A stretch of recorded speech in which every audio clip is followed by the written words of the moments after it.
This is 19-year-old Hollis Daniels. He just got arrested and has somehow managed to sneak a gun into jail. You have a family at home? Yep. Any kids? Hey, check that motherfucker. Pretty old? And this is where all hell breaks loose. Don't tell me you're gonna...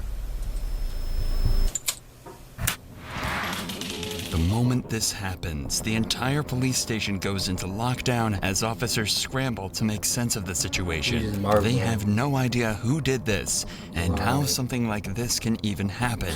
Hollis, on the other hand, was by this time long gone and thought he was going to get away with it. But little did he know his heinous crime was being recorded every step of the way by hidden cameras. Now the chase was on to catch this cold-blooded teen killer. Wow. You know, it's funny. My mom called me and said, "Reed, are you okay? There's been a shooting, and they say it's you." And immediately then I knew I'm going to jail for the rest of my life. At around 1 a.m. on the 8th of October, Hollis Daniels got into an argument with his friends. Allegedly, Hollis had stolen his friend Leo's gun and at one point even threatened him with it. As Hollis left the house that evening, Leo called the police telling them exactly what happened, and Hollis was pulled over at around 1:30 a.m. Had the traffic stop you're about to see ended even slightly differently, Officer Floyd East Jr. might still be alive to this day. Hey, what's going on, man? Lobster Police Department. Where were you coming from? Nobody's house. We got a call about you causing a disturbance. Disturbance? Yeah. Nah, they just must not have pat him down or nothing. Cause... Over at your friend's house. What's your friend's name? I don't know why though. Leo? Yeah. Okay, why is Leo calling us telling us you're messing with him? I have no idea, sir. Because I guess he didn't. I don't know. Stole Leo's gun. Okay. Damn. You have any guns or any weapons in the vehicle? Any drugs or anything like that? Step out here and talk to me, man, okay? Okay. Is that necessary, sir? Yeah, it is necessary, okay? Just come stand over here for me, okay? After stepping out, Hollis tells the officers that he did get into an argument with his friends, even getting thrown onto the floor at one point. However, he's adamant that he didn't steal anything from them, especially not a gun. The cops, though, aren't so sure, and want to search his vehicle to prove him wrong. You don't have a gun inside the vehicle. You have a gun on your person? So you gonna... No, I pat him down. Yeah, I pat him Do you down. care if we search your vehicle? Yes, sir. I probably do. Thanks, sir. You don't want us to search your Hey, vehicle? pat him down Yeah, good not enough. because I don't have a gun. I just don't. I'm not listen to that. It's not necessary. I'm on my way home. No, it is necessary because right now you're involved in an investigation. That's why I'm asking if you have a gun in your car. No. I cannot search your vehicle for a gun. Yes, sir. Okay, then hang on to him. I'm gonna go there and see what's going on that side, and I'll be back over here. So might as well just put him in the back of the vehicle. Okay. All right. Till we figure out what's going on. Okay. As Hollis didn't give consent to search, the officers never ended up looking inside his vehicle. It could have been argued they had probable cause, but in this situation, the officers must have thought it was a gray area and let it slide. Sources say that it's very likely Hollis did indeed have the gun with him in the car, and that a search would have likely recovered the weapon and saved Officer Floyd's life. See, I don't know why they didn't search him. Like I said, I usually don't like to bring race up into it. I also don't know what this is. But, yeah. But instead, Hollis was given a friendly send-off and allowed to return back home. Damn, you said I tried to kill him? Or you said that I said that? Yeah, that's what he told the other officer. You can carry on with your night, man. Get home safe, buddy. Get some new friends. The very next evening, a call came in from a student saying that they'd heard a gunshot and saw another student holding a gun. The cops, of course, took this extremely seriously, as they were worried that he might harm himself or others on the campus. So at 5:59 p.m., Officer Floyd East Jr. conducted a welfare check with his partner. Texas Police Department, we're keying in. Inside, Hollis was nowhere to be seen, but the officers did manage to wake up his roommate, whom they were able to question about Hollis's whereabouts. Hey, what's up, man? What's your name? Andy. Andy? Is that who we're looking for? No, we're looking for Hollis. I just woke up. I'm sorry. That's okay. What do you know about your partner that lives in this room down here? Hollis Daniels? Hollis? I don't know a whole lot about him. Really. I don't know, I haven't really hung out with these guys a whole lot. Okay. Despite the lack of information, though, it wouldn't take long for the cops to find something extremely unnerving that confirms their suspicions. There's a gun right here. He's not trying to get involved. Revolver. CO2. Unfortunately for the cops, this isn't the weapon that they're looking for. It's actually just a CO2 gun, and the cops eventually end up coming dry on any real firearms or evidence that one has been discharged here. However, they don't stop on their search, and they instead happen on something that worries them even more. Probably is some drugs or paraphernalia in there, but we can't tell from plain view, so we'll just go ahead and seize all that. And I don't know what those pills are, but there's another in there. And when I was looking inside this box, it looks like there's a little bag with some marijuana, maybe. The cops found small amounts of marijuana and a larger quantity of X concealed in a bottle that was supposed to be for antibiotics. According to his friends, Hollis had recently developed an addiction for X and was illegally obtaining it alongside smoking weed to supposedly treat his anxiety. If that was indeed the case, imagine how nervous he must have felt when he returned home at 6:29 p.m. to see 4 police officers searching his dorm. Hang on, what's your name, bud? Come here, buddy. What's up? What's your name? Andreas. No, it's not. What? No, what's going on? We've already talked to your other 3 roommates. We know what they look like. Yeah. That was a good try, though. Hey, stand up for me real quick. Do you have any weapons or anything on you? Interlace your fingers on top of your head. This is the first of 2 searches that will be conducted on Hollis, marking the most pivotal points in this case. From this point onwards, he's never let out of the officer's sight, and he never retrieves a gun from anywhere. It would later come to light that at this very moment, he had a loaded .45 caliber pistol concealed in his waistband. A search should confirm that, but watch what happens when they start to pat him down. Spread your feet out a little for me. Wow. What's all in this pocket? Money? Money? Yeah, I can take it out? Yeah. Is it okay to just empty out all your pockets while we're doing this? Do you have... Don't move your hands. Is that necessary? I'm asking you a question. No, I don't consent to it, no. Okay. Somehow, the officers don't find the gun that'll be used to shoot one of these officers in just 1 hour from now. But the cops are clearly still suspicious. He gave a fake name and seems extremely nervous while being searched, tentatively asking to avoid searching in certain places. So what's going on with all the stuff in your room? I smoke pot sometimes, they said. And I have a few pills in there, yes, sir. So all that stuff in there's yours? Yes, sir. Okay. So you don't have a prescription for Xanax? No. Because that's a lot of Xanax for one person. While he's not in cuffs, Hollis seems remarkably calm. So while he's relaxed, they ask him a couple questions about the weapons before they throw him in cuffs. I have I do have a pellet gun, but it's not loaded. Yeah, we saw that too. CO2. Okay. Well, What do you use the CO2 gun for? honestly, I haven't even loaded it out here. Back home, we used to just shoot squirrels and stuff. I thought it'd be kind of fun, but then I realized I got here, there's not many squirrels here, you know what I'm saying? Then we also got a report of the gunshot. Yeah, shoot squirrels that went to campus. In here? That's what we're told. By who? Somebody that heard it. So yeah. Oh, no, yeah, I wasn't even here last night. I was over at my buddy, 28th Street. What time did the shot go off? Because if you look up the police reports from Officer, what's his name? It was Duckworth, Officer Duckworth. We went through this whole thing. Did he write you a ticket or anything? He didn't write me a ticket. He let me go because the whole situation was they thought that I stole their gun, and so then they went and searched my car.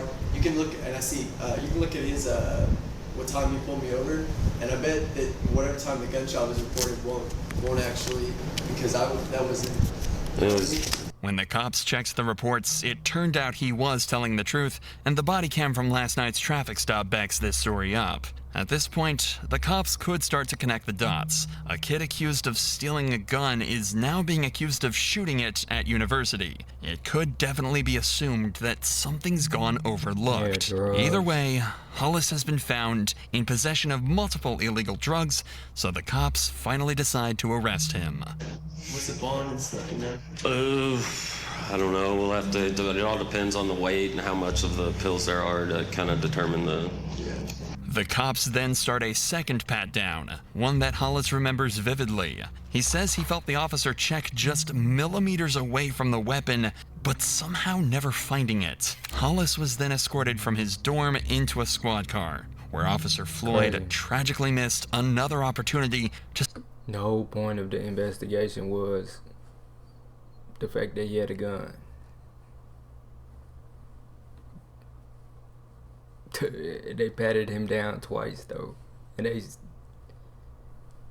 ain't find nothing in his dorm, but they patted him down twice. I mean, where else would the gun be? You know what I'm saying? So stop what happened to him in just 50 minutes. As Hollis sits down in the patrol car, Officer Floyd hears a strange noise. I'll be clear. 1-1 male. What was that big thump? Oh, my handcuffs. That noise wasn't his handcuffs at all. It was actually the sound of his gun falling down the leg of his pants and hitting the floor. As well as lying through his teeth, he was even able to reach down and fully conceal the gun back in his pants before finishing his journey to the Texas Tech PD. When they arrived, a 30-minute countdown full of tragic and negligent mistakes would begin to take place. At 12 minutes past 7, one of the officers says that if Hollis continues to cooperate, they'll remove his handcuffs. If you cooperate with me, we'll go ahead and pull these cuffs off a little bit, okay? And 2 minutes later, at 14 minutes past, the officers make good on their promise and take his handcuffs off. 90 seconds later, Hollis and Officer Floyd enter a room to run through some paperwork and are left alone. There is no footage of another search taking place before or after they entered this room together. At 7:44 p.m., Hollis asks Officer Floyd 3 questions. You have a family at home? Yep. How many kids? Pretty old? It's unclear why he chose to ask these questions. There was no incentive, and all it did was make him look like a complete and total psychopath. Like he wanted him to know the damage that he was about to cause and the lives that he was about to ruin. 4 seconds pass before he reaches into his sock and takes a deep breath. The shot echoed through the station, alerting officers nearby. By the time they arrived, Floyd was already dead, and Hollis was nowhere to be seen. Assuming Floyd's body cam to be the only camera in the room, he grabbed it and fled, with no idea that the entire incident had been recorded on this hidden surveillance camera. Despite the suspect being gone, cops knew there could only be one suspect, and they immediately placed the campus on lockdown and began a 2-hour-long manhunt for an armed teen killer. 658, the PD is not secure. Got an officer down, he's shot in our briefing room. We don't know where the suspect went. He's about a 19-year-old white male, skinny. What's he wearing? Blue jeans, believe a light-colored t-shirt. He had mud on his jeans from the knees down. Blue jeans and a white t-shirt? Yeah, and he's got facial hair. Can you relay the information one more time? Yeah. To our sergeant so we can get all the perimeter units clear on what we're looking for. What's his last name? Daniels last name, first name Hollis. After securing the area, detailing a full and proper description of Hollis, and searching the campus for a total of 90 minutes, Hollis was eventually found and apprehended without further injury.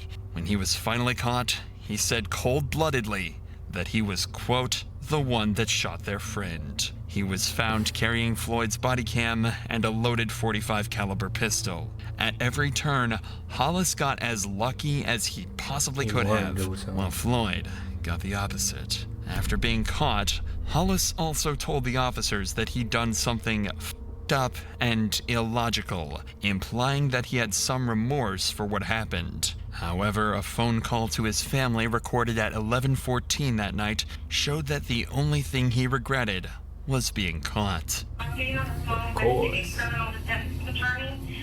I would really advise you not to say anything. Yeah, on the cool, I haven't been saying anything. Huh? I haven't been saying anything really. Okay. But there's pretty solid proof against me, and it's the problem. I know that, Reed, and I know that you think that doesn't matter, but I'm telling you, it's just, no. You know me, Carrie. You know me. I'm not gonna say. I supported someone who assaulted me yesterday. I said no, he didn't assault me. You know me. I'm not gonna say anything that would jeopardize that. So he's trying to play the victim for stealing a gun. Is that what he's doing? I love you, and you'll get through this. Yeah, it's my dumb fault that I shouldn't have done this anyway. I'm stupid. Hollis's demeanor in this call is frankly terrifying. It's almost as if he's talking to his family about the drug charge and not the first-degree murder charge. And the biggest issue on his mind seems to be being kicked out of school. This may be a little more extreme. I think that they're probably going to kick me out of Texas Tech High School. And I think that they're... Huh? Can't even tell your parents.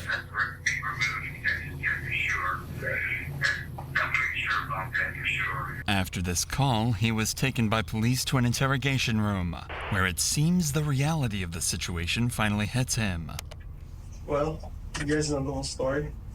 What do you think is the most likely possible outcome? Well, I don't know the whole story. That's a crazy question. Well, hold on.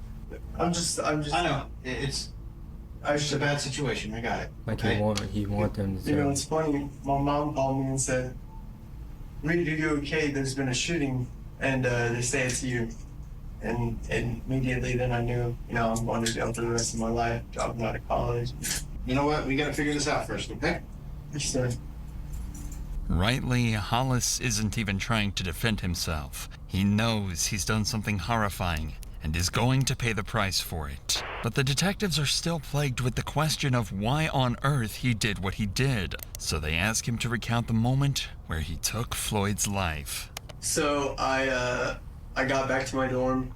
There was already police officers in there. They busted me for and marijuana, and they took me back to the station, and I just, in my head, I thought, I can't have this third strike against me. This is gonna be it. You know what I mean? Not thinking logically, and so I did something very illogical, and regret it deeply, and I don't know ever how I'll ever make up for it. Okay? Does that kind of cover what you're asking?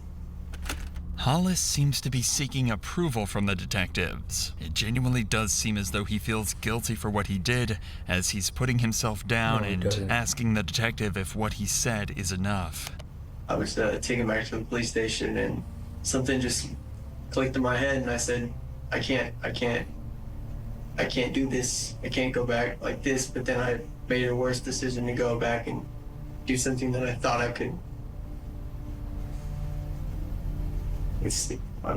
I'm just ready to go to jail, call my parents. I really would like to call my parents because they're worried to think about me because they saw it on the news. He's stuttering, repeating himself, and all he wants to do is call his parents. Hollis is starting to shut down, overwhelmed with shame, regret, and guilt. The longer this conversation goes on for, the more you have to wonder what compelled him to take that officer's life in the way that he did. And you've got to imagine his parents are thinking the very same thing.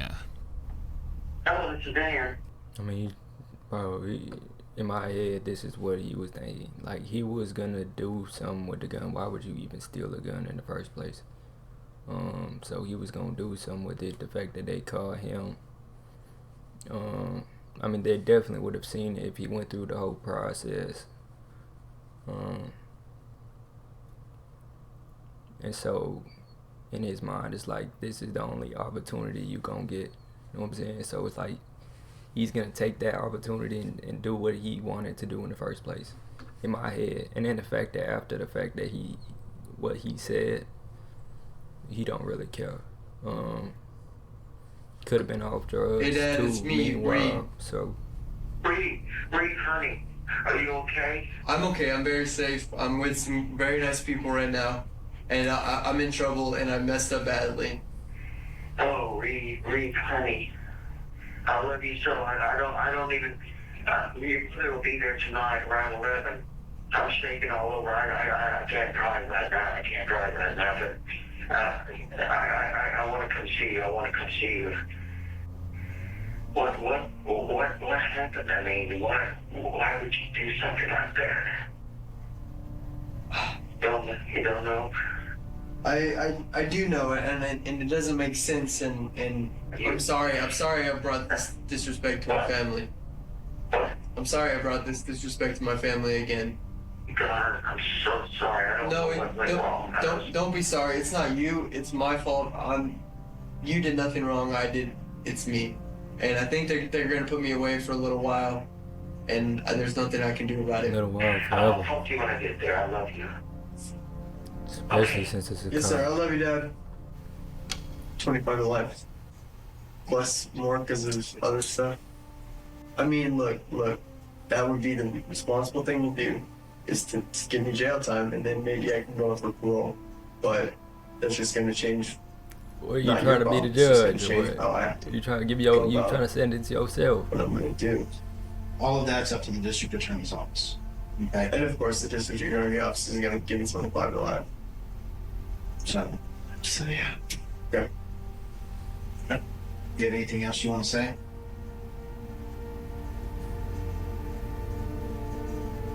I guess not. But Hollis's motive for all of this, though, would be the biggest mystery of all. Some say it was influenced by his addiction. Some say that he had undiagnosed mental problems, or a combination of the two. At the end of the day, it's all speculation. And we can only turn to what he said in court. It doesn't make sense. I thought I was stuck. I thought it was all over. I thought this was an opportunity to go out, to commit suicide. There was no rational line of thought that I had. He also told the court that he wanted to go out with a bang, and that he asked Floyd about his family because he wanted them to be the last thing that he thought about. It seems as though Hollis panicked. He was scared about the consequences of the drug charges, and was influenced by drugs, mental issues, or something else to take the absolute worst route possible.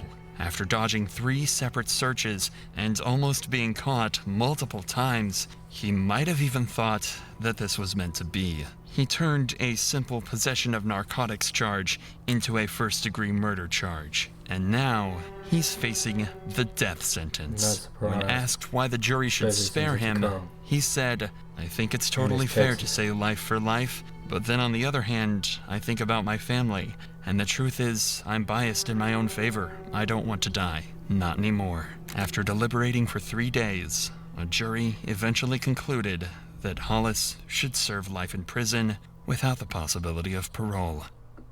Life. Could have got the death sentence and give it to him. To the I mean, it's just dumb. I don't know. I mean, like I said, I think he was gonna do something either way though. Subscribe if you're new. Other than that, I'm gone. Finna catch y'all. You have a good rest of y'all day. No Carol.